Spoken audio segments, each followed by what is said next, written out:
اور اللہ کو راضی کرنے کے لیے بادشاہ کو فقیر نہیں بننا پڑتا، فقیر کو بادشاہ نہیں بننا پڑتا، بس کی محمد سے وفاتوں نے تو ہم تیرے ہیں، یہ جہاں چیز ہے کیا لوح و قلم تیرے ہیں۔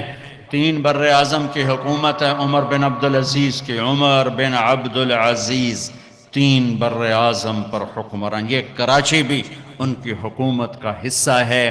اور ان کے انتقال کا وقت آتا ہے تو رجا بن حیوہ کو بلا کر فرماتے ہیں کہ رجا، میں نے 3 خلفاء کو قبر میں ڈالا، ان کے کفن کی گرہ کو کھول کے دیکھا تو ان کا چہرہ قبلے سے ہٹ چکا تھا اور رنگ کالا پڑ چکا تھا۔ کون؟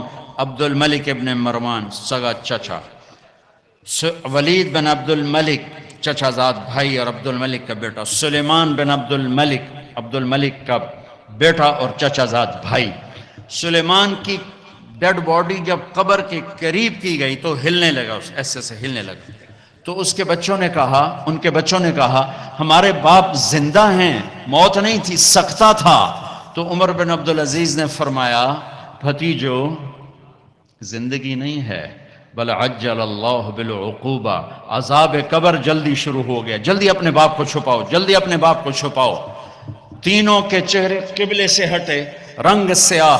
یہ کیا کرتے تھے؟ زانی، اللہ کی قسم زانی نہیں تھے، شرابی، اللہ کی قسم شرابی نہیں تھے، میں 1300 سال کے بعد قسم اٹھا رہا ہوں، شرابی نہیں تھے، زانی نہیں تھے، بے نماز نہیں تھے، روزہ نہیں چھوڑتے تھے، حج نہیں چھوڑتے تھے۔ ولید بن عبد الملک روزانہ تہجد میں 10 سپارے کھڑے ہو کر نماز میں پڑھتا، تلاوت کرتا، 10 سپارے۔ آج بڑے سے بڑا عبادت گزار نہیں کرتا ہے، وہ نماز میں، تہجد کی نماز میں 10 پارے پڑھتا تھا اور چہرہ قبلے سے ہٹ کے سیاہ ہو چکا تھا۔ ان کا ایک اجتماعی جرم تھا، وہ ظلم ظالم تھے۔ ظلم، حکم، اپنی حکومت بچانے کے لیے خون بہایا۔ عمر بن عبدالعزیز نے عدل قائم کیا، کوئی لمبی تہجدیں نہیں پڑھیں، لمبے روزے نہیں رکھے، عدل قائم کیا۔ تو رجا کو بلا کے فرمایا رجا، میرے جانے کا وقت آ چکا ہے، دیکھنا قبر میں اتر کے میرا اللہ میرے ساتھ کیا کرتا ہے۔ جب جنازہ قبر کے قریب آیا اور قبر میں اتارنے لگے تو ایک پرچہ آیا ہوا میں گھومتا ہوا اور عمر کے سینے پر گرا۔ اٹھا کے دیکھا گیا تو لکھا ہوا تھا براءۃ من اللہ لعمر بن عبدالعزیز من النار، اللہ نے عمر بن عبدالعزیز کو جہنم سے نجات دے دی۔ 3 بر اعظم کی حکومت، 3 بر اعظم۔ ہمارا ایم پی اے کہتا ہے جھوٹ کے بغیر سیاست نہیں ہے، لعنت بھیجو سیاست کو جو کل کو تجھے سیاہ منہ کے ساتھ اللہ کے دربار میں کھڑا کرے۔ ہمارا تاجر کہتا ہے جھوٹ کے بغیر تجارت نہیں، دفن کر دو اس تجارت کو جو قیامت کا دن تجھے کالا منہ کر کے اللہ کے سامنے کھڑا کرے۔ سچ یہ چمکتا سورج ہے اور جھوٹ سیاہ کالی رات ہے، ظلم و ستم سیاہ کالی رات ہے۔ 3 خلفاء نے ظلم و ستم سے اقتدار جمایا۔ عمر بن عبدالعزیز نے عمر فاروق کی یاد کو زندہ کر دیا اور اللہ نے یہ تحفہ دیا کہ قبر میں جانے سے پہلے پرچہ گر رہا ہے، قبر میں اتارا گیا۔ رجا قبر میں اترے، کفن کو کھولا، فرماتے ہیں میں نے کیا دیکھا؟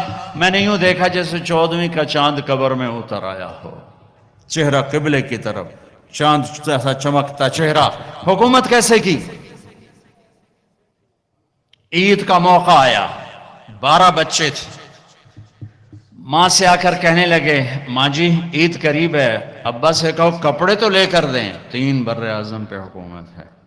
ماں کون ہے؟ فاطمہ بنت عبد الملک۔ سیاست کی تاریخ میں اس سے بڑی سیاسی عورت کوئی نہیں آئی، آج تک تو نہیں آئی، کل آئے ہوئے تو میں نے پتا کوئی نہیں، آج تک کوئی نہیں آئی۔ دادا بادشاہ، باپ بادشاہ، 4 بھائی بادشاہ اور خامند بادشاہ، 7 نسبتوں سے شہزادی۔ عمر گھر میں تشریف لائے، فاطمہ کہنے لگیں بچے کپڑے مانگ رہے ہیں۔ عمر کہنے لگے فاطمہ میرے پاس تو پیسے نہیں، میں کپڑے کہاں سے لے کر دوں؟ اب دونوں میاں بیوی خاموش بیٹھے ہوئے ہیں۔ فاطمہ کہنے لگی ایک ترکیب میرے ذہن میں آئی ہے، کہو کہ اگلے مہینے کی تنخواہ ایڈوانس لے لیں، میں اس سے کپڑے بنا لیتی ہوں اور روٹی کا خرچہ مزدوری کر کے نکال لوں گی۔ ہاں یہ ٹھیک۔ باہر نکلے ان کے خزانچی مزاحم، وہ بھی انہیں کے تربیت یافتہ مزاحم بھائی وزیر خزانہ کا جی بھائی ہمیں اگلے مہینے کی تنخواہ ایڈوانس دے دیں۔ ہم نے بچوں کے کپڑے بنانے ہیں. انہوں نے کہا امیر المومنین ابھی دیتا ہوں, بس آپ لکھ کے دے دیں کہ آپ 1 مہینہ زندہ رہیں گے, پھر میں دے دوں گا. اب مجھے لکھ کے دے دیں کہ آپ 1 مہینہ زندہ رہیں گے, پھر میں آپ کو تنخواہ دے دوں گا. چپ ہو گئے, ایک لفظ نے بولا کہ اللہ تیرا بھلا کرے. گھر آ کر فرمایا فاطمہ بچوں سے کہہ دو کہ تمہارا باپ کپڑے لے کے نہیں دے سکتا. جیسی حکومت بنو امیہ نے کی ہے نا اسلام میں, ایسی کسی نے نہیں کی. دھڑلے والی, چاہے ظلم و ستم والی تھی, دھڑلے والی. خاندان عید کی نماز کے بعد ملنے آ رہا ہے شاہی کر و فر میں, اور بچے بھی ملنے آ رہے ہیں سادہ لباس میں.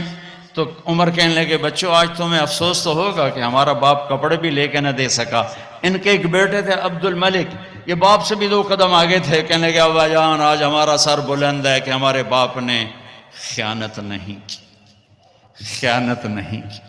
اس کا صلہ کیا ملا کہ جیسے 14ویں کا چاند قبر میں اتر آیا ہو. 2.25 سال میں کسی بھیڑیے نے بکری پہ حملہ نہیں کیا.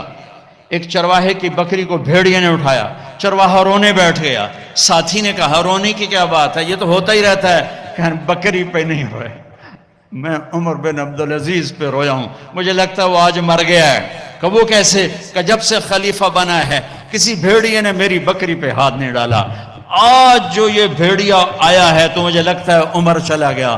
وہی دن تھا جب عمر بن عبدالعزیز دنیا سے تشریف لے گئے تھے. بھائیو